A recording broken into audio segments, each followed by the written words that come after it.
ডাকসু নির্বাচন আর ডাকসু নির্বাচনের ফলাফল কেন এত গুরুত্বপূর্ণ? আমাদের হয়তো অনেকের জানা নেই যে আসলেই একটা বিশ্ববিদ্যালয়ের জাতীয় সংসদ নির্বাচন জাতীয় ক্ষেত্রে কী এমন ভূমিকা রাখতে পারে, বা কেন এই নির্বাচন নিয়ে, এই ফলাফল নিয়ে এত মাতামাতি, রাজনৈতিক দলগুলোর এই নির্বাচনের প্রতি কেন এত মনোযোগ, বা এই নির্বাচনকে কেন রাজনৈতিক দলগুলো এত গুরুত্ব দেয়, এই সমস্ত বিষয় নিয়েই আজকে আলোচনা করব।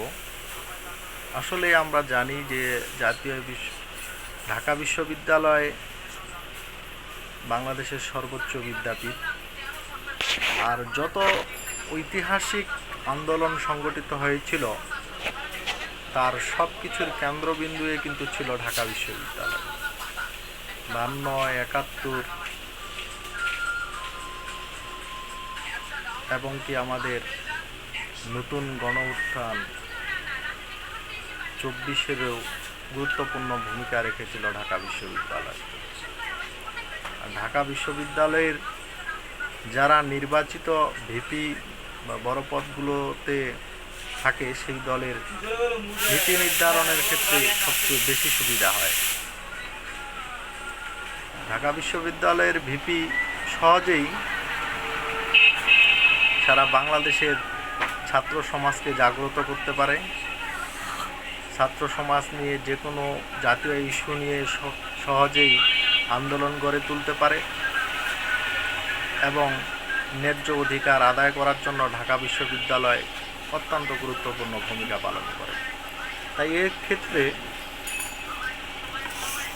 রাজনৈতিক দলগুলোর নিয়ন্ত্রণে ঢাকা বিশ্ববিদ্যালয়ে থাকলে তাদের নীতি নির্ধারণের ক্ষেত্রে এবং তাদের সুবিধা মতো রাজনৈতিক সুবিধাগুলো আদায় করার ক্ষেত্রে অনেক সুবিধা হয়।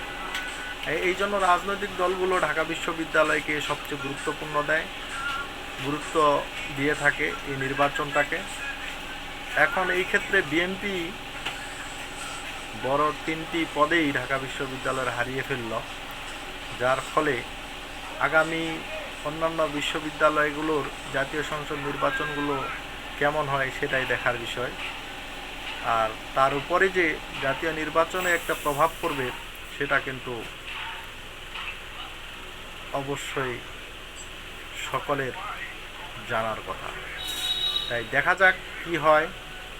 আর বিএনপির প্রতি একটা সবচেয়ে বড় সতর্ক সংকেত এই নির্বাচনের রেজাল্ট, যে তাদের এই গত একটি বছর তাদের ভুল ত্রুটিগুলো কেমন ছিল, কেমন পর্যায়ে পৌঁছেছে, যে জাতীয় সংসদ নির্বাচনে ঢাকা বিশ্ববিদ্যালয়ের তারা স্থান করে নিতে পারল না।